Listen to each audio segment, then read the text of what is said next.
I morgen overdrager Argentinas centrum-venstre-præsident Cristina Kirchner magten til sin borgerlige udfordrer Mauricio Macri.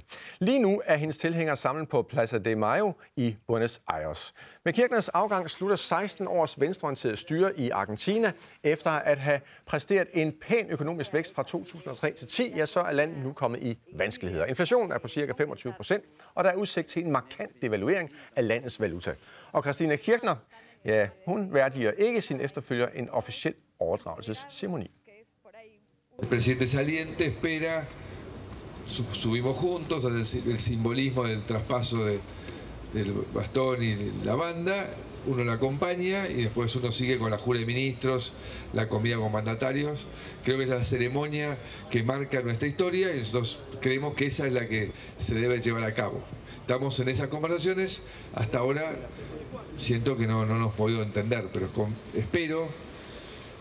confío en que la presidenta va a entender que esta es la ceremonia que marca la historia y que es la que tenemos que recuperar. Og nu kan jeg aften til Peter Lykke Lind, journalist og bosiddende i Buenos Aires. Peter Lykke Lind, der er demonstration lige nu foran præsidentpaladset. Hvad vil demonstranterne? Jamen, det skal jeg love for dig. Jeg kommer lige derfra, og der er noget af en stemning. Jamen, officielt set, så er det en fejring af den afgående præsident Kirchner. Men det, de i virkeligheden vil, det er, at de vil sende et stærkt budskab til indkommende præsident Mauricio Macri, og det er på en meget tydelig måde. Så det, de siger til ham, det er, vi er her, vi er klar til at være i opposition, og du skal ikke regne med, at du får det let. Og jeg var lige dernede, som sagt, da jeg snakkede med en af demonstranterne, han sagde, Macri, han er ikke min præsident, han er ikke alle argentiners præsident. Så det er en voldsom hilsen til den nye præsident dagen før han får nøglerne.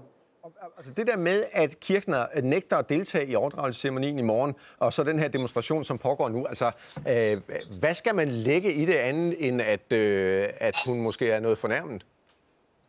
Ja, men det er mere end bare som så, fordi det er et direkte svar på Macris intention om at lave et paradigmeskift i argentinsk politik. Han vandt valget på at sige, at vi kan forandre det her. Det betyder også, at vi kan lave politik ind over midten. Det var hans intention, og det har Kirchner altså sagt bestemt nej til. Og hun startede allerede dagen efter valget med at sige nej tak til en fælles pressekonference. Siden da har hun så ansat 3 nye ambassadører, altså før her, de her 3 uger, der har været mellem valget og overtagelsen. Dem bliver han så nødt til at fyre igen. Og så har hun så nægtet at deltage i den officielle overdragelse i morgen, hvilket er, man kan sige, hende, der ligesom har outsmartet ham, eller hvad man skal sige. Og så har hun udover det netop i dag også nægtet at udlevere eller overdrage den officielle Twitter-konto, som man ellers galt, når man skifter regering.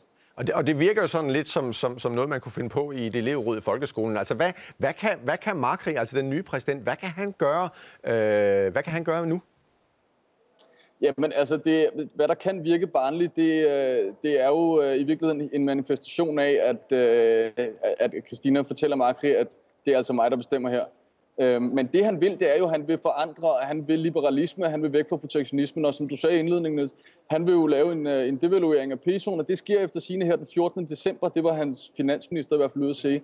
Og så vil han have bedre internationale relationer. Han vil løfte valutakontrollen, så der kommer primært dollars ind i landet igen, og så vil han øverst på hans liste vil han sænke import-eksport afgifterne, som har været tårnhøje under protektionistiske Kirchner. Så han vil, kort sagt, vil han forbedre Argentinas internationale relationer, heriblandt også få styr på gælden til dem, Cristina Kirchner har kaldt vulture funds i USA. Her til sidst, Peter Lykke Lind, er der altså du har bevæget dig på gaderne i Buenos Aires, både i dag i forbindelse med demonstrationerne og også de seneste dage. Er der en følelse af håb eller desperation i Argentina? Kan man overhovedet sige noget om det? Ja, det er et godt spørgsmål, fordi det man fornemmer, det er, at Macri, han skal i hvert fald træde i karakter rigtig hurtigt, for ellers så mister han det momentum, han helt klart har haft.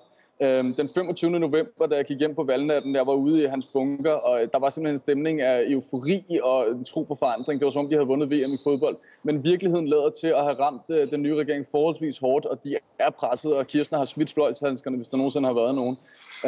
Så de er gået fra at være meget frembrusende til at træde meget varsomt, hvilket man senest så under besøgene, han netop har gennemført til Chile og Brasilien. Peter Lykke Lind, tak fordi du var med her til aften fra Buenos Aires.